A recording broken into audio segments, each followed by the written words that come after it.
Hello, my friends out there. I wanted to drop in and just share a little update of how I'm doing, tell you what I've been up to and what my focus is these next couple of days, because we are now less than 5 days out, about 4.5 days out, before I start walking along the Spine of Albion and the length of Britain and beginning to stir the communities, the tribes, and the land and the people as I do.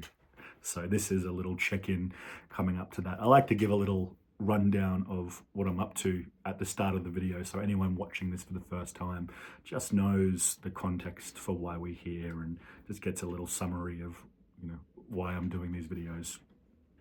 And at the end of this video, I'm just going to ask for a little support. I'm going to ask for for you to support in whichever way that you can, whichever way you're available for in this moment in time. And there's a whole range of ways to meet that, from really standing with me to just like subtle ways of supporting from a distance. So how am I doing? Well, I'm doing well. My focus I've begun to feel this thing a lot more. My focus has turned towards it now in a really big way. Not just turned towards getting the message out about it or like rallying people around it, but I've actually now turned towards the actual thing that I'm doing, the actual walk. And what lies ahead for me? A couple of days ago, I dropped out of a bit more of a doer, communicating with heaps of people, putting out videos and really kind of calibrating the external world to this thing that I'm doing. And I dropped into a bit more of an internal space, a bit more of my inner world, and have begun to feel, I call it a bit of a ritual space. I've begun to feel what lies ahead for me. And I've begun to feel the energy of this thing and the challenge that it presents to me, what this thing is really asking of me, not just as a rite of passage in a pilgrimage, but it's really asking me to listen so deeply and to meet what this is. It's really asking me to listen to things that we haven't been taught in the world, things that are really kind of rare knowledge or rare wisdoms. It's asking me to like listen for them and to really follow my listening, to really trust my listening, and to trust my hearing of what's needed in the field and what's needed, even just in the simplest way. It's like left or right. I've got to really trust my left or rights. And already I've found myself, rather than like tearing up the center of Britain, I've already found myself being called over to Avebury, being over to Stonehenge, Amesbury, up to Avebury, around to Uffington. Uffington is on the kind of the straight line, but the straight Durness line, but it's asking me to, like, my listening is already asking me to change pieces of the journey that the kind of the wider field would name as, the Spine of Albion. Some people would say I'm kind of coming off the spine, but that's not what's happening at all. I'm actually following the spine. I'm doing my own dowsing with my own listening, you could say. So there is no like factual Spine of Albion. There's a book about the Spine of Albion, and there are sacred sites that have been doused and acknowledged as part of this line up the center of Britain. But as we all know, well, I hope that you know, maybe we don't know, and I'm passing it on now. Anyway, this, as I know, energy lines aren't always straight. In fact, they're rarely straight. Nature doesn't necessarily work in straight lines. A river is a song line. A river is a ley line. And so the way that energy moves and works on the land is it kind of weaves. And there are, essentially the modern day understanding of how energy moves through the land is very kind of sacred, geometrized in some ways. And there is a level of that, but that's just one of the levels and layers of how the land speaks to us. And we have to get even more intimate than just straight lines. We have to get intimate with curves and edges and different directions, because song lines are not straight, and the myths don't tell a tale that is linear. The myths take us on a journey that we can't even comprehend sometimes. It's an unconscious unfolding. So some of you will feel me a little bit there. Others might get a little bit lost, and that's okay. So I'm being called to listen. I'm being called to be led and to be really in tune with the land and the story that's here and the people. And it's asking me to drop out of conditioning, out of almost a really surface level way of engaging this, and dropping into a real deep, like, sacred community ritual that this is. And it is a sacred community ritual, not just for the people of Albion and for the people of Britain, but also just the people of the Western world and just the world as a whole. It is a ritual that hasn't been done in a long time. Many people walk long distances, not many, but still quite a few. People have done bigger walks than this, bigger trips than this. It's not about that. It's about the tickling and the stirring and the coming together and the raising and the dropping into the next place that comes with this. So yeah, it's not about the mammoth task, although that's definitely a thing, but it's about what happens along the way, the unfolding that occurs through this prayer. That isn't, the depth of this prayer isn't a thing that is connected to many things in the world.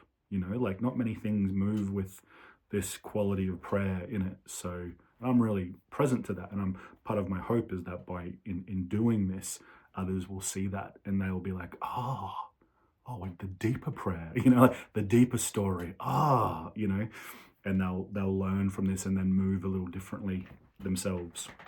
That's my prayer anyway. So I'm being called to listen. I'm dropping into ritual space, and practically I've spent the last 24 hours getting my gear sorted, like putting my gear together and looking at it and being like, all right, this coming Monday is my last kind of shop day, my last day to get any of the equipment-y pieces that I'll need. So, it's quite a complex journey, organizing all my gear, getting the message out, doing the videos, having people come in. We've had Brandon come in recently, and there's little potentialities of a documentary, or at least a mini documentary or something like that, that's stirring in the space. And Sister Jess Pugh is supporting me with some like PR-y pieces, and there's just a lot of balls in the air. So I've focused on getting my room ready for Laura Kate, who's going to move in, and she's going to stay here for a few months.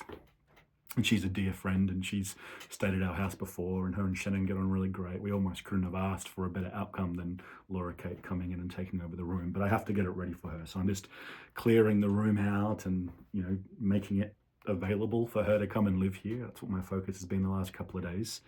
So gear and room preparation, that's been what I've been up to the last couple of days. And I'm kind of getting to the end of it. I've stopped my training has stopped now. This far out, 5 days out, I'm not going to build new muscle. I'm not going to, strengthen anything enough to really be meaningful on the path. So what I'm focusing on now is getting limber. So stretching, becoming more flexible, working on areas that are a bit tight, like my lower back's a bit sore and tight, and I'm just working on my lower back, and still doing like a 1 hour walk every day, just kind of dropping back to that 1 hour walk now, even though soon it's going to be 7, 8, 9 hours a day, occasionally 10. That 1 hour walk is just my, easing into the beginning of it all now. So yeah, getting limber, stretching, and beginning to really listen to what's needed here. I don't just want to meet this at a shallow level. I want to meet this properly, and I want to move through these lands and really stir some love and really invite everyone into a listening and a maturity that is a rare thing on earth right now, not just for those in the mainstream world, but for the leaders of the conscious communities. The thing that I'm doing here is, the wise ones, like the witches here in the Albion. Like this is like, there is a calling in this for a deepening for them, and not just a conscious mind knowing, but a living prayer. Yeah, so there's there's a call in this that is going to teach a lot of people if they're willing to listen, and there's a responsibility that comes with that. There's a responsibility for me to listen and to meet it in the most pure and honest and true way that I possibly can. Not getting rid of my humanity or anything like that. Like my humanity and my humanness and my soreness and my kind of broken toddler experience of it all, my terror, all that gets to come with me. But amongst all of that is also an ancient thing that's being done here. A thing that it's been many generations since this has been done, I think, in this way. And, you know, sometimes it takes being born on another land and coming back to ancestral lands and seeing, you know, seeing it in a different way. Sometimes a people of a land, they can't, because we grow up in a place, it's hard to see our role in that place or how we can stir that place because we're so enmeshed in the ecosystem, the kind of the modern ecosystem rather than like the organic natural ecosystem. It's hard to see what our role really is. And I think coming from Australia and coming back to ancestral lands and, you know, coming here with fresh eyes has really, in some ways it's been really hard, but it's also allowed me to see my role in a deeper way. It's felt like this return, like a real return back to Albion, or a return back to ancestral lands. And I just want to do the best that I can to stir some real beautiful change in the Western world. And I ask you to not, you know, when you talk about who this is for, to not think that it's for them, but to think that it's for you, because it's for me. You know, this is a growing for me, and I'd love you to know that this is a growing for you too. You know, how grown are you in meeting a rite of passage moment like this, and how grown are you in being contacted by this kind of love? Can you let this change you, not just inspire you, but can you let this, can you like hear the deeper message in this and the deeper prayer in this, and can you let that touch you and change you? That's a really grown thing, to let someone else's love, great love, contact us and change us. Can you do that? And then in that changing, can you be grown and moved and come alive in an even deeper way? That's, you know, that's your challenge, just right alongside mine. You know, mine's a little bit, you know, clearer and geographic, and yours is gonna, you know, I'm calling you to remember as well, right alongside me, not to point at, oh, change over there, but like, no, change right here. You know, yeah, I hope you hear me there. You know, some people struggle to have these conversations. That's the reality of it. But I want to have them. I want to have them, and I want the figures to stop being over there and to start coming back here for all of us.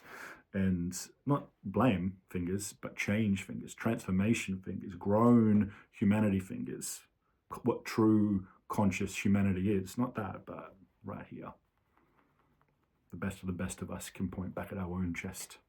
And yeah, this walk is because I'm pointing at my own chest, being like, I'm not waiting for someone else to call the tribes to a deeper place.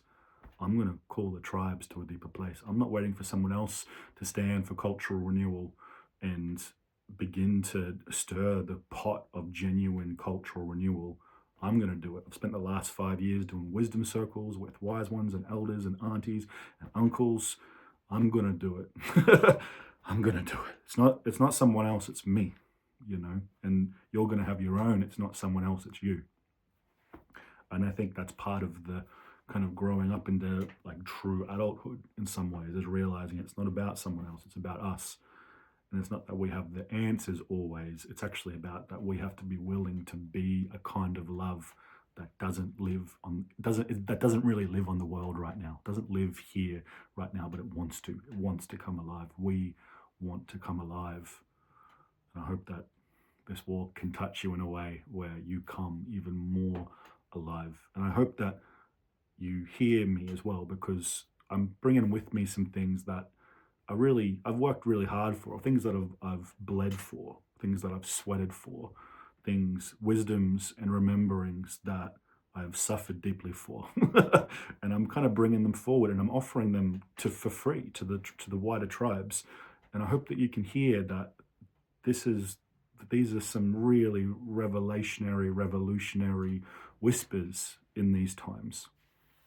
And that there really is something here that can create some genuine sustainable change. You know, I've been spending a lot of time in the space between like what it really takes for in the space of emergence and what it takes in the space of the ancients. You know, and what comes next is a mixture of what once was, what currently is, and what has never yet been. And so we're holding this space for emergence. And some people are really good at emergence. Some people are really good at holding the emergent current of consciousness, but really bad at being in contact with the past, the story, the ancestors, the elders. They have dreaming, but they don't have integrated, mature ground to dream from. So they dream and it doesn't last. Other people have deeply integrated relationships with, not many actually in this age, this is very rare, but integrated relationships with elders, ancestors, past, story, earth, you know, all the unconscious back things.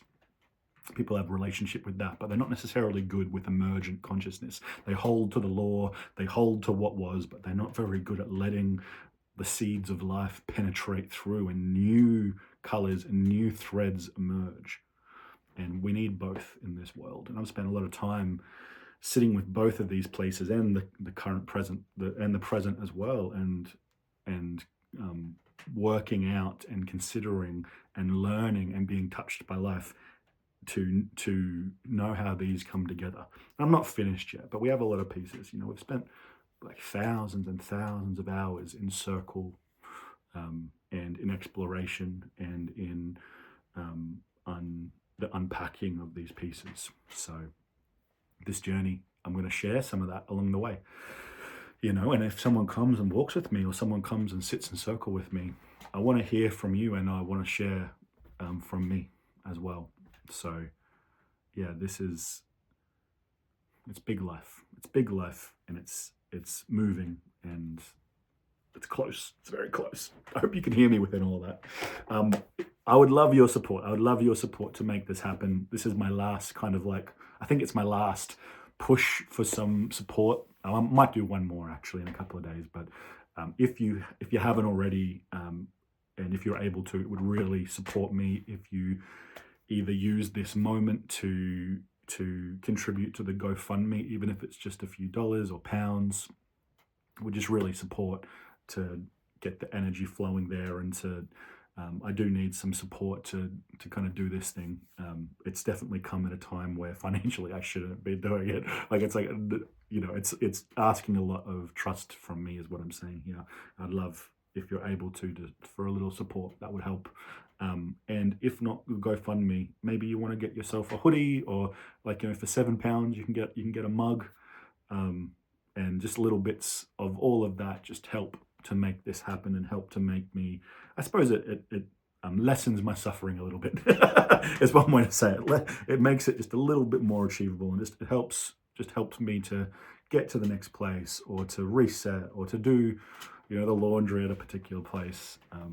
Your contributions genuinely directly support me. So if you are open to contributing to the GoFundMe campaign, even a little bit, or to get yourself some gear, a little bit of each purchase goes towards this rallying and everything I'm doing here, I would really be grateful.